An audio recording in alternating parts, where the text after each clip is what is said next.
But is the 26th of January the right day to be celebrating the nation? Many Indigenous Australians feel it's offensive to hold national celebrations on a date when white settlement began. Across the country, thousands rallied against what they call Invasion Day. And in Sydney, the protest ended with a violent clash with police. Ben Worsley reports. The confrontation was brief, but it was ugly.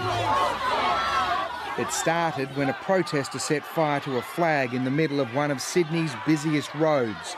Police moved in with fire extinguishers and force. What just happened? The police just come in to arrest people and stop what's happening today. Police made one arrest and 2 people were injured. It was a violent end to what was a large and largely peaceful rally.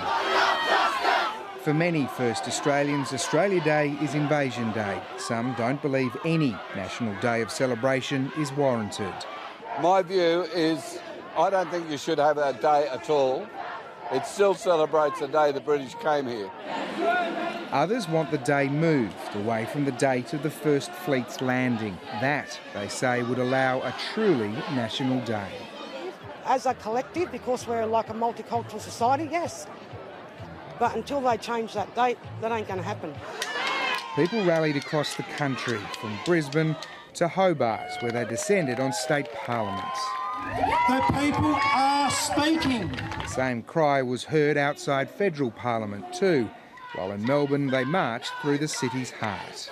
No pride in genocide! The debate was given fresh impetus this year by the Fremantle Council in WA, which has moved the date.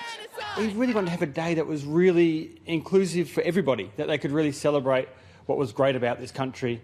So that's why we're doing one day in Fremantle on January the 28th. And that's become highly political. I'm not going to be sort of politically bullied into changing the name of Australia Day because it's the raison d'etre of a certain group for a certain period of time. Probably some of my friends will agree with Barnaby, but the reality is that in Australia now, we need to be united. We need to have one day when all Australians can celebrate. Unlike his former cabinet colleague, the Prime Minister isn't changing his mind. There are many bigger and more profound issues, including constitutional recognition, to deal with than the date of Australia Day. So the changing the date does not have my support. So the date remains. The debate goes on. Ben Worsley, ABC News.